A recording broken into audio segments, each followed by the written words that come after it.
Hello, hello, hello. I am Krystine, your host, the Beauty Pro Coach, and you are here on the Beauty Pro podcast. And my guest today is Miss Crystal Green, your hair mentor. Hello, how are you? Hi, I'm so excited to be here. I like how you said the dot in there.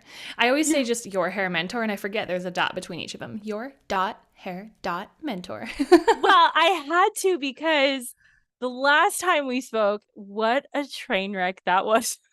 It was a terrible day. I was having a moment. It was thundering and lightning. My dog was going crazy. I'm happy we're here. Yeah. Let's just Wasn't say it that. like a hurricane or something? I mean, it was like crazy. Probably, Yeah. probably. As a Floridian, I have not been holding myself together this season. It's an embarrassment.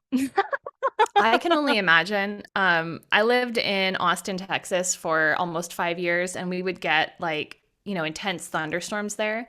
I come from Northern California originally, which I thought I was like, ooh, thunderstorms, cool. No, the Northern California thunderstorms are like these tame little dribble jabble, like you get like one little rumble of thunder. I moved to Texas and I'm like, holy crap, it's like shaking the cabinets and the dishes and like I can only imagine in Florida, it's probably way more intense.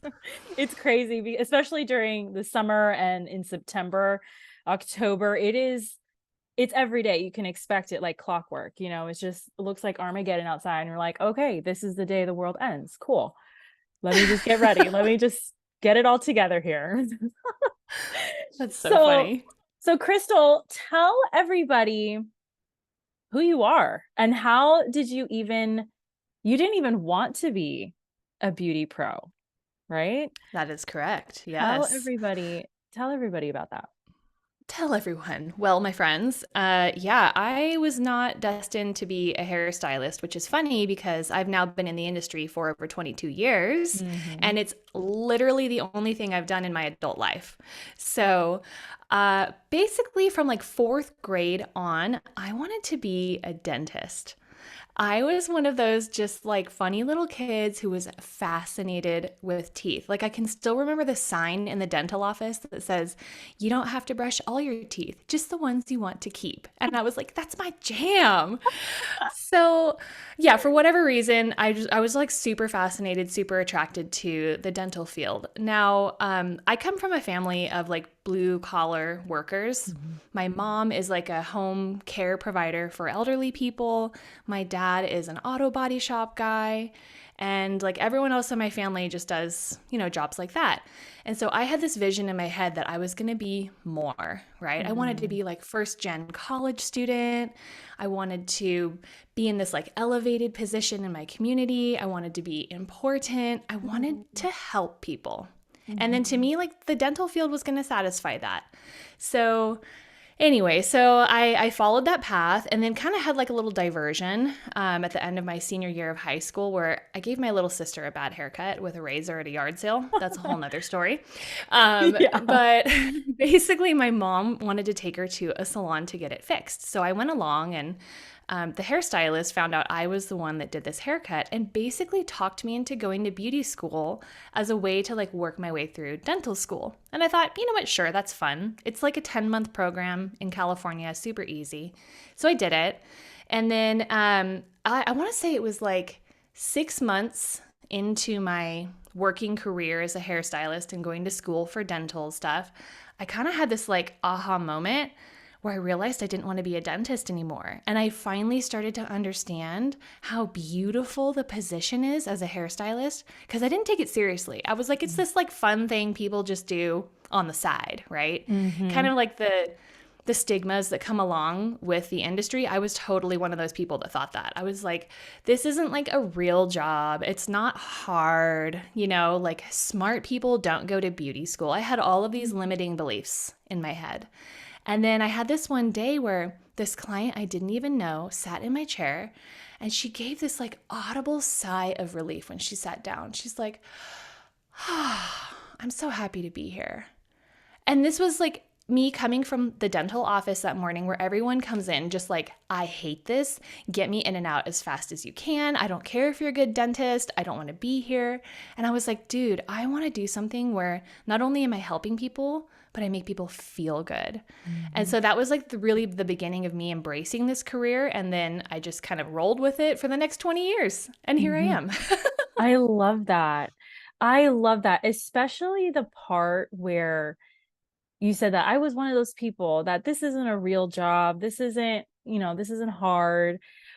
What, maybe you already answered it, but I just kind of want to emphasize it because you kind of have the or you had the mentality of what a lot of people still have about us today.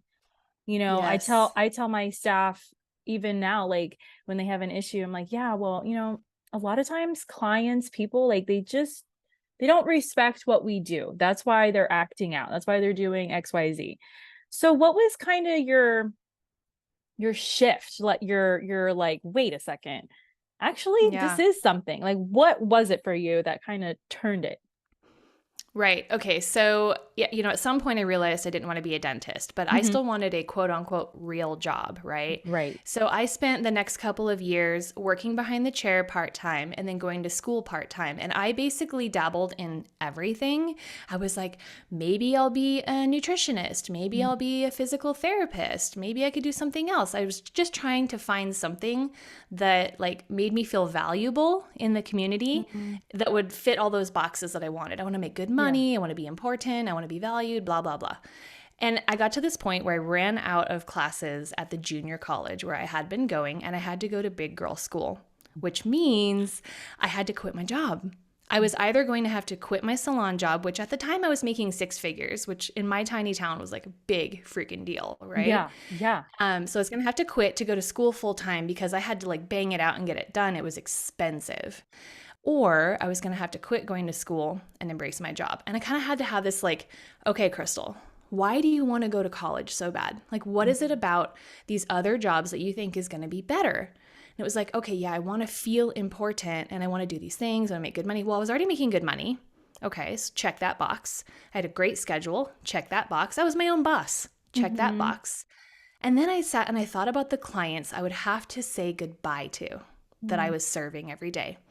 The local news anchor, the doctors, the nurses, the dental assistants, the professors, all of these people in my community that were the quote unquote important people, they Mm. came to me when they needed help, when they had a presentation they had to look good for, a family vacation. I was their person, and they panicked if they couldn't get in to see me. Mm. And so in that moment, I was like, wait, I'm already valuable.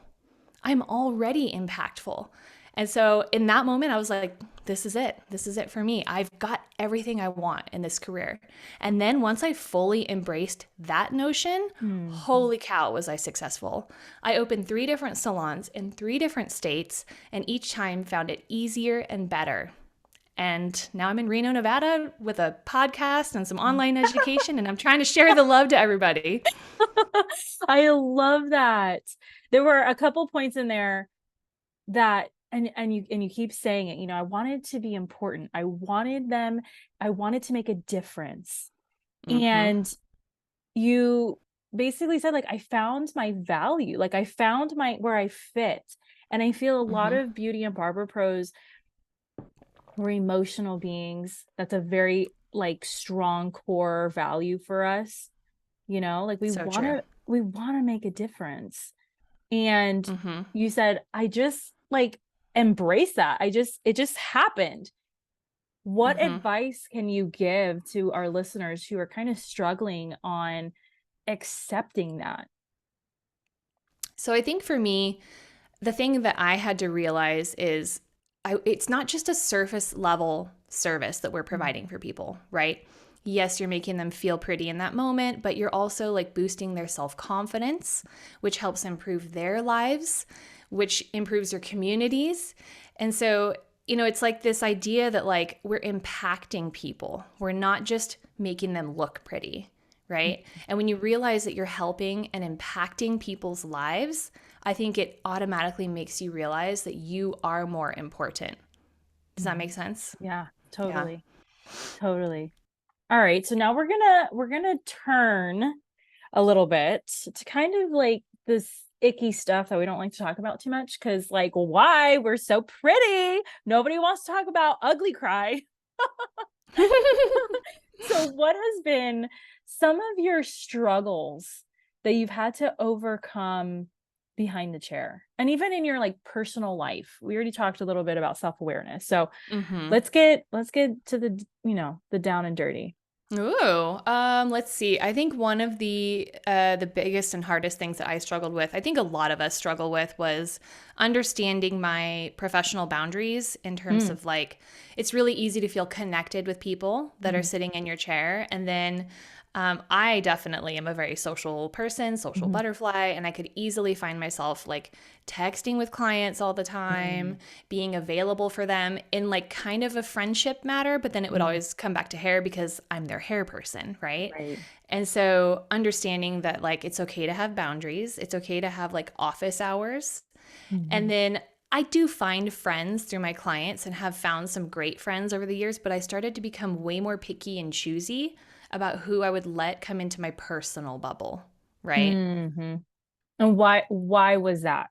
Oh, girl, I was so burnt out. So I'm like, okay, once I embraced, I was like, I'm a badass hairstylist and I'm impactful. I'm changing people's lives. Yes. I like leaned in hard and I found myself working like 6 days a week, 12-hour days. I was just like, bring it on. It Mm, was like fueling my fire until my fire was like burning out, right? And I was yeah. like, cool. I have oodles of money. Like as a single person with no house, no kids, no husband, I was Mm, like high roller status, but I had no gotcha. time to go do anything, right? Yeah. Yeah.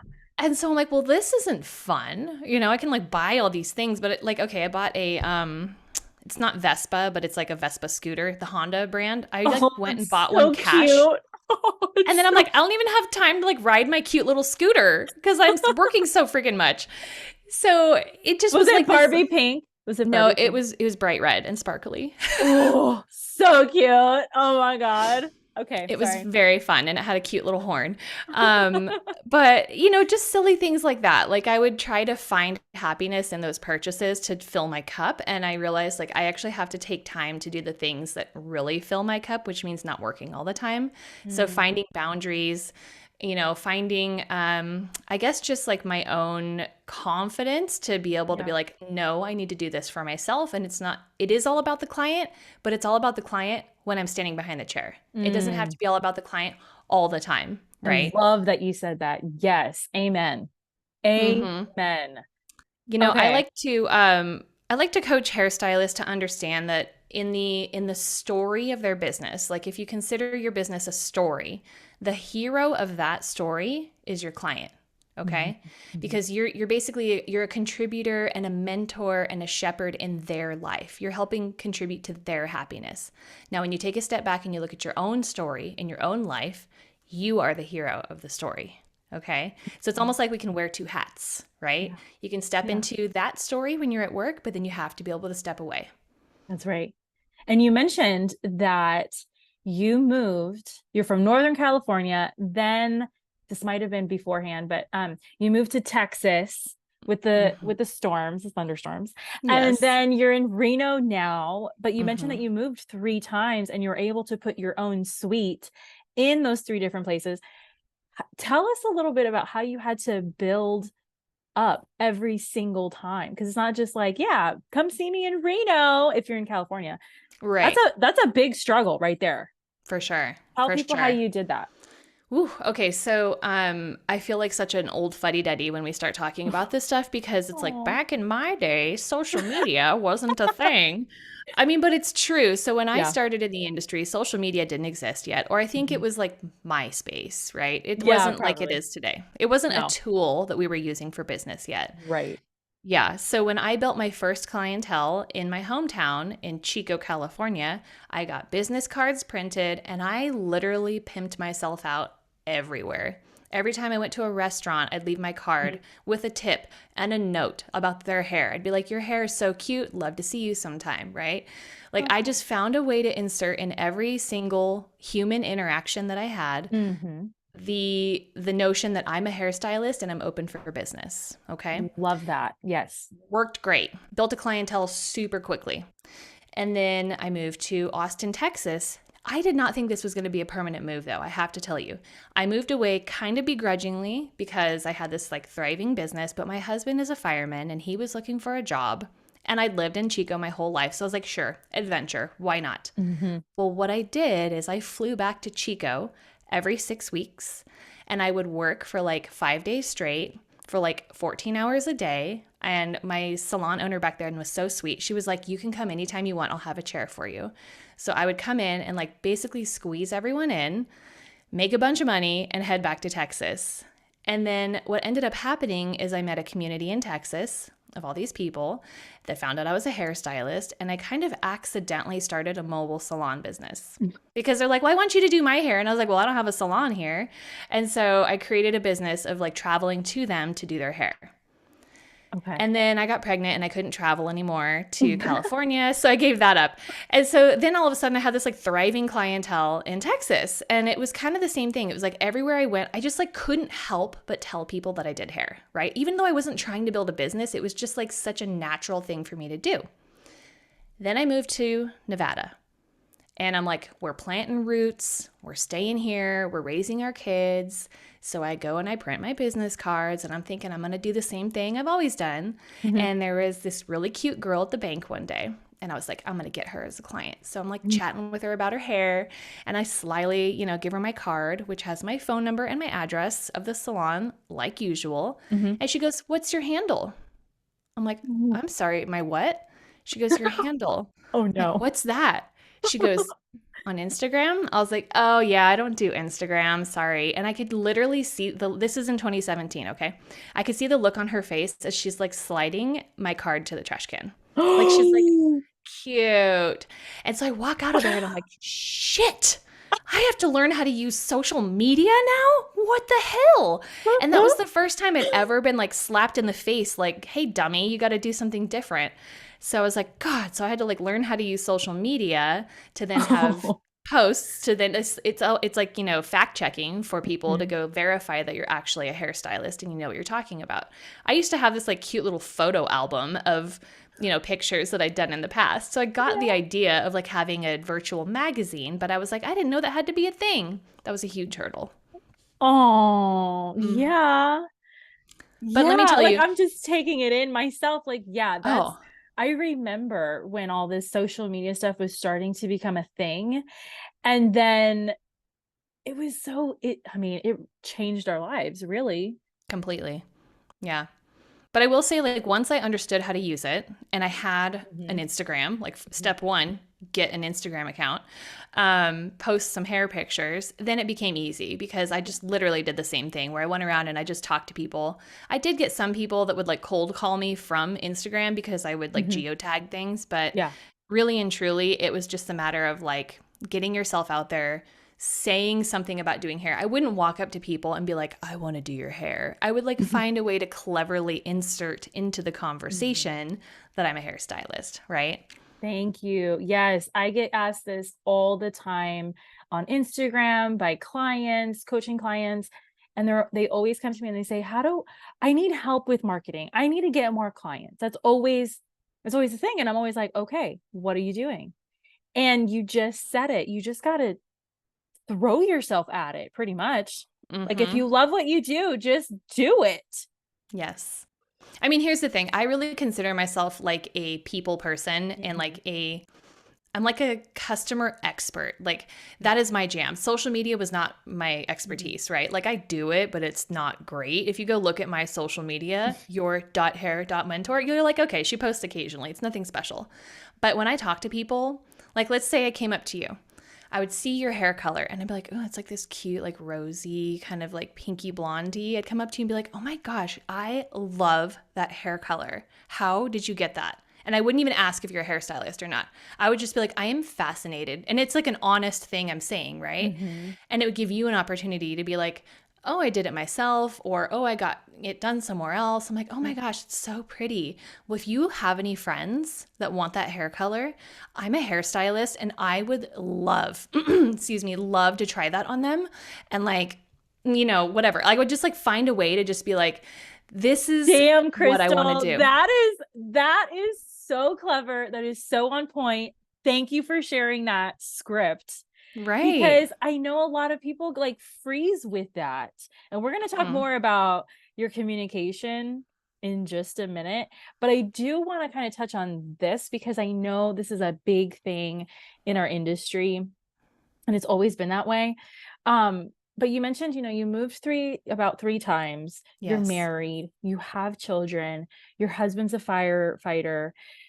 That in and of itself has its own struggles. Mm-hmm. How has your relationship, it's a very intimate personal question, so bear Hit with it, me. girl. I'm here. How has your relationship been between you two? Because you both love what you do. He's like working 3 days on, 3 days off, probably. Mm-hmm. You are super passionate about being a hairdresser. Like, you guys give your all to that. How did your relationship, how did that not totally break apart with that? I have to say, I feel very fortunate. My husband is incredibly supportive, Mhm. and he is like my sounding board for things. He's Mm. actually the one that encouraged me to start a different business with Your Hair Mentor. I mean, that was my idea, but it was his. Like, he was the inception of it. He was like, you need to take all of this stuff that you know, and you need to help hairstylists. He's like, you've been coming home for 20 years complaining about these clients that had bad interactions with other hairstylists and how you want to help them. He's like, you're going to help them by helping the hairstylist. And I was like, oh my God, you're a genius.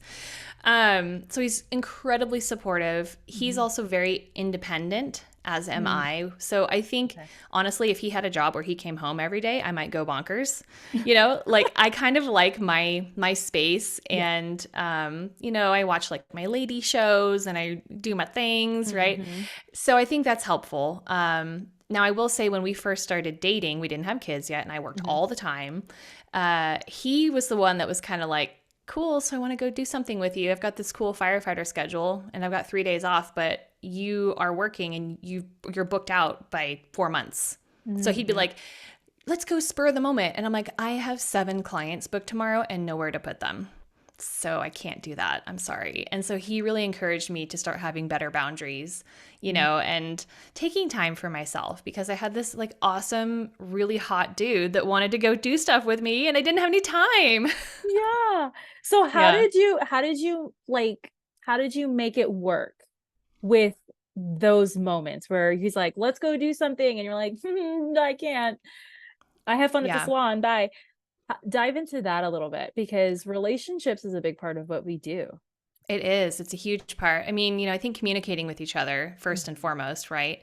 My husband's very active too. Like, he rides dirt bikes and goes hunting and all that stuff. And fortunately, so in Chico, where I discovered my boundaries, he had a great circle of friends that also enjoyed doing stuff. And so, although I couldn't go with him to do things, he wouldn't just sit around and wait for me. I would encourage him, like, listen, I'm sorry I can't go, but that doesn't mean that you can't go with the rest of our friends. Like, please, go have fun still. And like, I'm going to figure this out.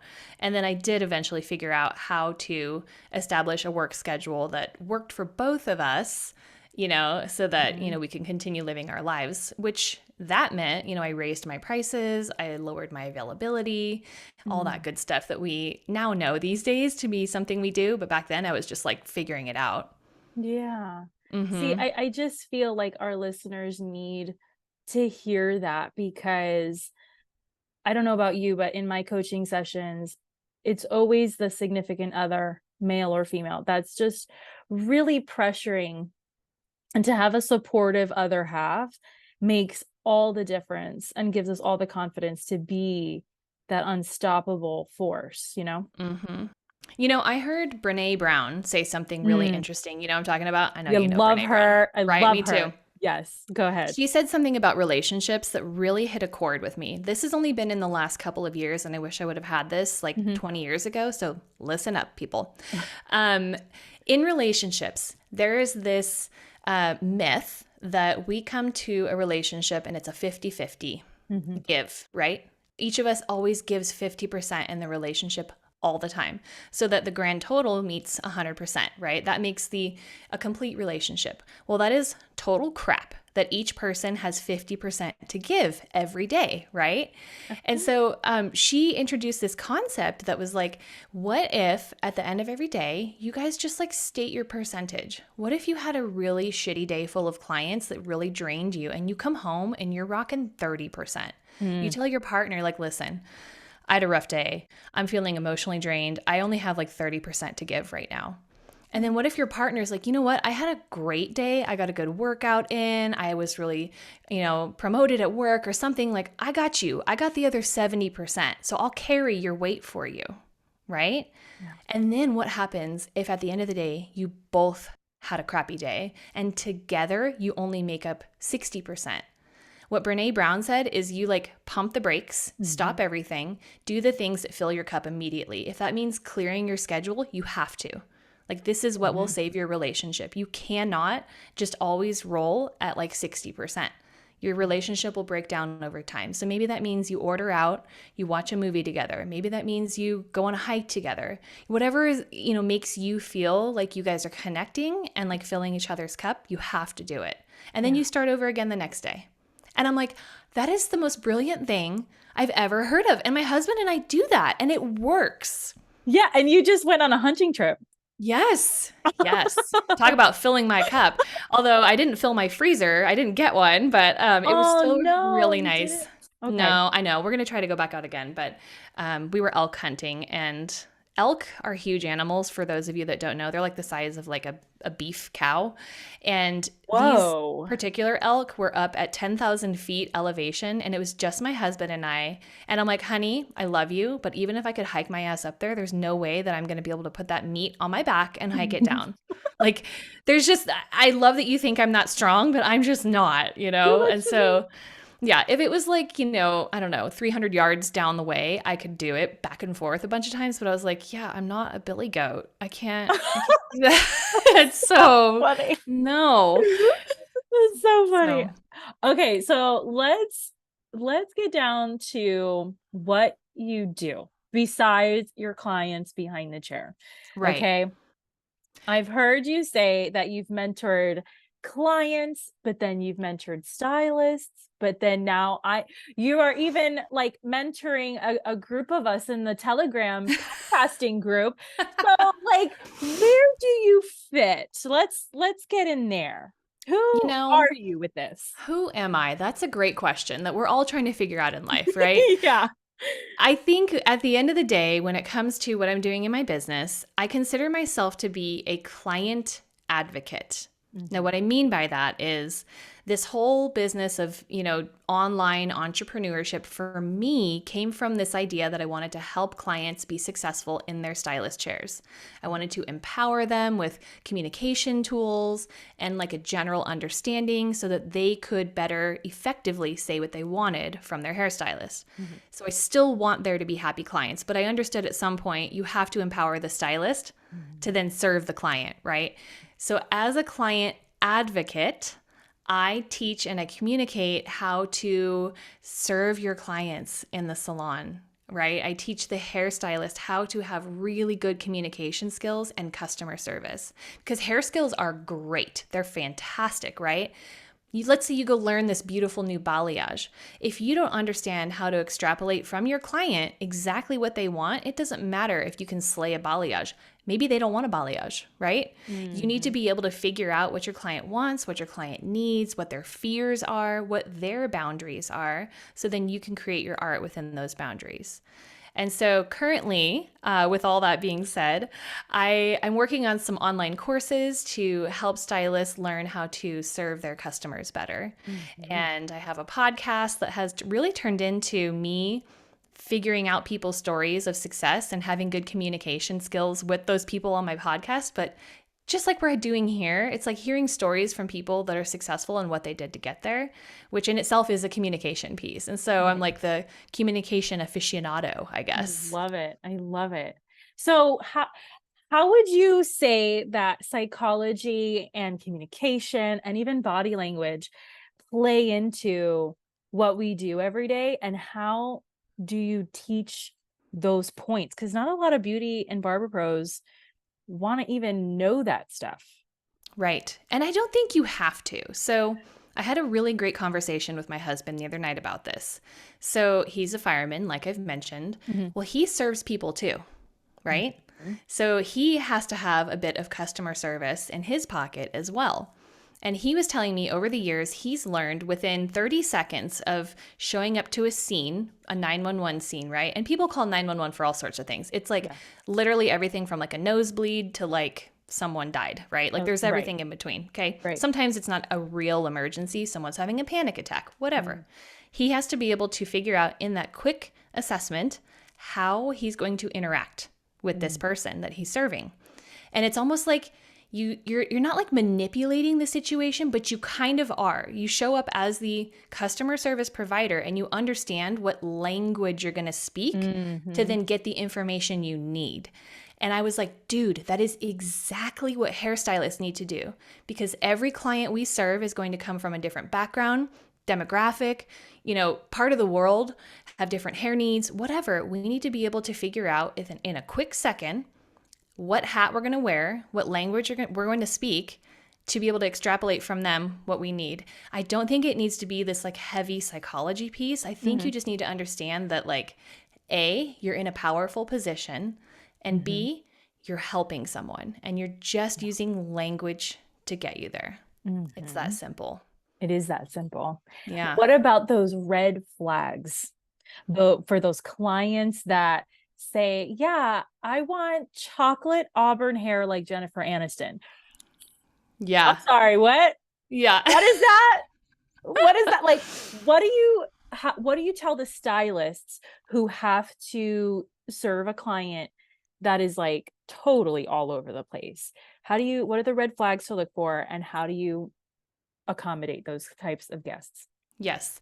Okay. So over the years, I kind of established myself. I'm going to back up and say all the way back in Chico as like the problem client specialist. Okay. If there was a problem client in the salon, and y'all know what I mean when I say problem client, I was like, send them my way. I want them. Right? It almost was like a game for me to then figure out how to communicate with that person. Because to me, I'm like, listen, right? I'm like, we're all just people. No one's perfect. There are some crazy people in the world for sure. And like crazy people still need to get their hair done. And so I was like, let me figure out how to kind of manipulate this situation with said crazy person to figure out what would make them happy. And sometimes it's just listening, but I teach hairstylists, there are all these tools that we have in our toolbox to communicate with. I'm doing some of them right now, right? I'm using my hands. I'm gesturing with things. So like body language is really huge when we're talking to our clients, both our body language, right? When we're talking about movement in hair, or our clients' body language when they're pointing to landmarks on their head. Oh, I want my bangs to sit here, right? We can like watch the way that they move to kind of figure out what they're going to want. We have visual aids, like inspiration photos. I'm like, oh my God, how did we do hair without inspo photos before? I don't even know. Right? So I don't even want to think about it. I know. We had those like awkward magazines that sat in the salon from the 80s. That was all we had. The big ones. Anyway. Yeah. So visual aids are huge, and swatches. And like, what I do is I take swatches out of swatch books and I like show them to clients and I tell them like, we could do this or we could do that. Put it against their face. Like literally give them the tools to help you collaborate in a decision. And then we have language. And sometimes we use technical language. Sometimes we use non-technical language. Sometimes we say mocha whippa frappa to try to help our stylist or our client understand the same thing together. Yeah. Or like, is this triggering for people to say cowboy copper? Right. Right. Like, it's such a hot button topic for stylists right now, but I'm like, you know what? Language is just another tool that we use to communicate. We've got, so we've got physical things, we've got auditory things, we can touch things. We can use all of these tools to better understand our clients. And then sometimes all they're looking for is someone to make them feel good too, right? And just the fact that you're taking the time to hold a swatch with them and help them understand is going to make them happier in the end. Right? Absolutely. Yeah. And you've probably experienced this. Like I can tell when the clients come into the salon, they see the stylist, that it's like, you were just here, but you're here because you actually want to be comforted. Exactly. Like you can tell if you really pay attention to your clients and even your book and how long it's been. Sometimes they just want to be with somebody who they believe actually just cares for them. Right. And I think here's the thing that a lot of stylists need to understand about that. We can make our clients feel like we care and that Mhm. we're really taking to heart everything they're saying Mhm. without actually doing that. I think that's Yes. where a lot of us get the burnout and the other things. And like people carry this weight of their clients' emotions with them. The way I see it is I listen to someone and I think, man, you must be having a rough time, honey. Let's make your hair feel really good right now because that is Oh, my zone of genius, right? I'm not a yes. therapist. I'm not here to give advice on anything else. But what I can do is give you a really nice scalp massage and I can pet you for an hour if that's what you need, Yeah, you that's know? perfect. That's perfect. I love that. Absolutely. Okay, so tell Yeah. everybody what you are doing for stylists, for the Okay. Beauty and Barber Pro community. Like, what is going on there? Girl, I got big plans for the future, but as it stands right now, I do one-on-one coaching, and would love to see anyone for that. And then I just released my new mini course called the Efficient Consultation Formula, which I am so excited about because really the consultation is what sets the tone for every appointment, right? Mhm. It is like the gateway for communication, and so I think of consultations as conversations. And so this Mhm. is my very efficient, tidy little formula that I wrapped up into a mini course. And I do have a special for your listeners if you're interested. I'm offering a 20% off purchase on the mini course, and there's a coupon code for that. It's BPP20. I And love so if it. your listeners go ahead and put that in, I will give them 20% off their purchase today. And then I actually do have a book that I published last year as well that's for sale on Amazon called Salon Genius. That's right. You do. Yeah.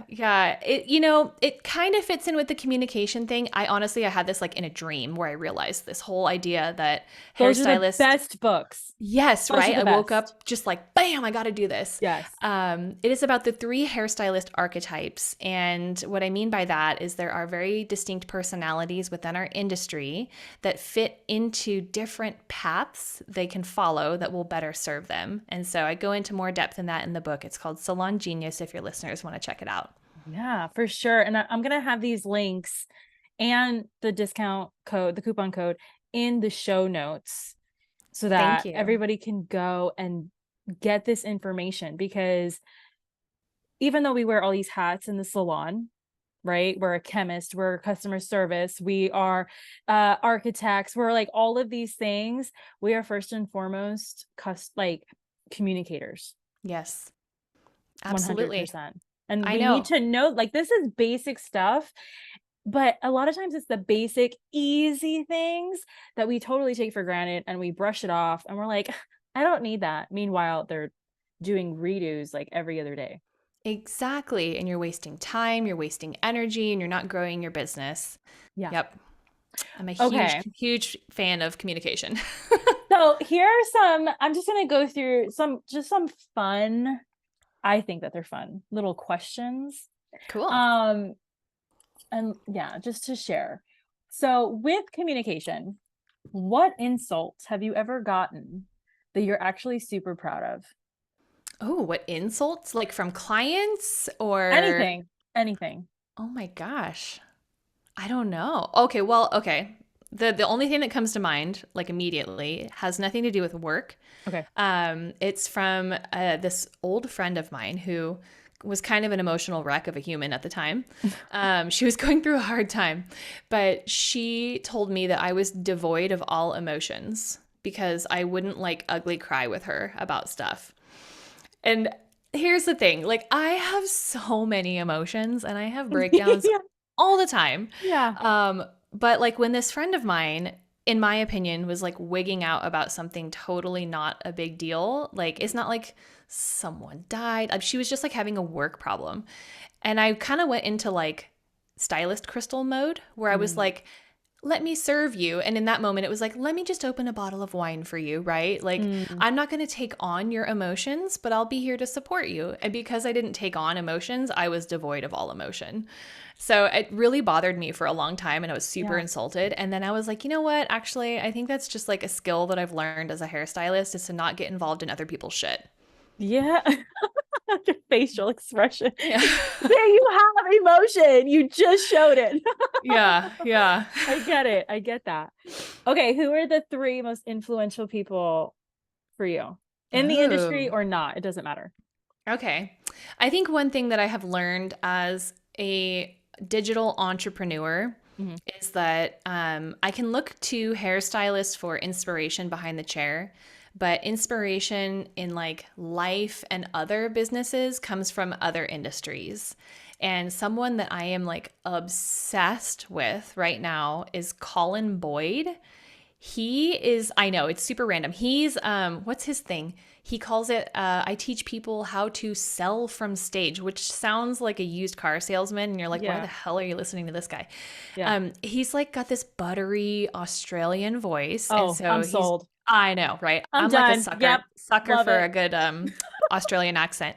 But he's like very soft in the way that he talks about things and like the way he thinks about business and life and I don't know, wording things is really fascinating to me. So I love everything he does. I absorb everything he puts out Mm. for sure. Mm-hmm. And then another one is Brene Brown. Mm. Love her and all of her stuff. I like listening to her in audiobooks personally because Oh, she does her own readings in her books and she's just okay. magical to listen to. Oh, I love that. Okay. And then this other book, it's funny, it's another Australian that I'm loving right now is what is her name? Her book is called Chill and Prosper, and she Mm. talks about being a chillpreneur, right? I love Which that. is so applicable for hairstylists too. Like we all get spun up and worried about all these things, and her whole message is just like, just chill out. You're great. Let's figure out your superpower and lean into that, and everything else will just fall into place, I right? love that. So I Yeah. love her. I guess I have a thing for Australians. That's funny. Well, I know for me, I learn best with Australians and British and like I don't know, foreigners hmm just know how to teach, I guess. I don't know. Do you I don't know ever what that means. wonder, like, I would love to be out of my own head because I've been told by people, like, oh, you have a cute American accent. I'm like, no, I don't. I would love to be able to get out of my head and, like, listen to myself as a Yes. foreigner to hear my accent because I'm, like, Yes. obsessed with other people's accents. 100%. I do think about that and I'm probably like, "Ah, I don't know if I would like my accent." You know what I mean? But anyway, whatever.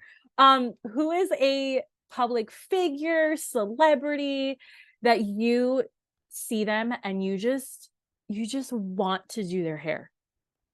Oh, uh, Amy Porterfield, she needs some help. Um, I don't know if anyone knows who Amy Porterfield is. She's in the digital space. She Uh-huh. is an online course creator and teaches people how to make online courses. Like y'all, she is crazy successful.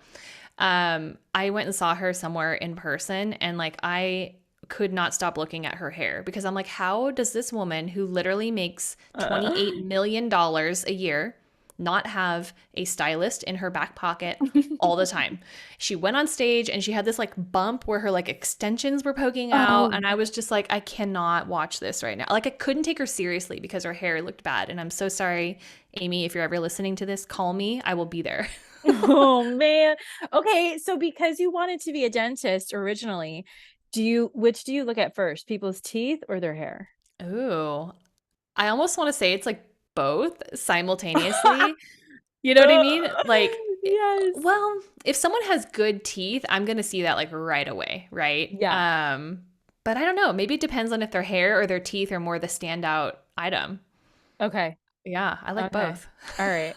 So, what is a lesson that everybody needs to know that you have learned working as a stylist? I think to come back to taking on people's emotions and that kind of stuff. Like, okay, look, I'm going to show you. I have this little sticker on my computer right here that I keep with me that says, stay in your lane.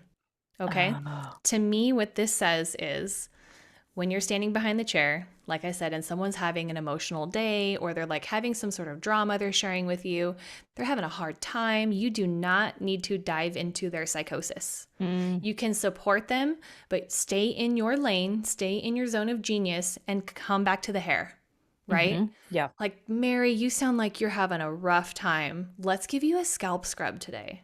How would you like to do that? How would it sound if we did this for you today? And, offer hair services, because that's what you can do.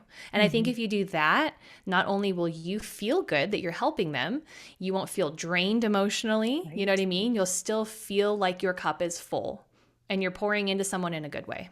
So Absolutely. stay in your lane. Stay in your freaking lane, peoples. Love that. Okay. What's something that nobody agrees with you about?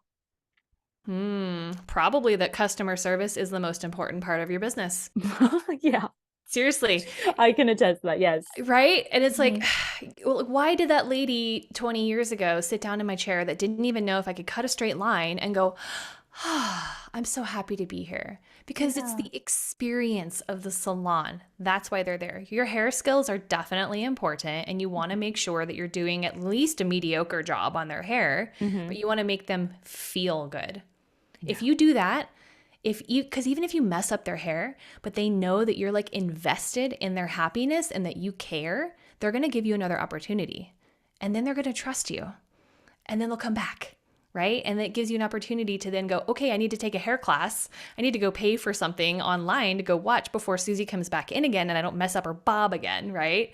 But you made Susie believe that you care enough that you're going to invest in your education and make it better. Customer service always wins. What's a common myth that you face every day about what you do?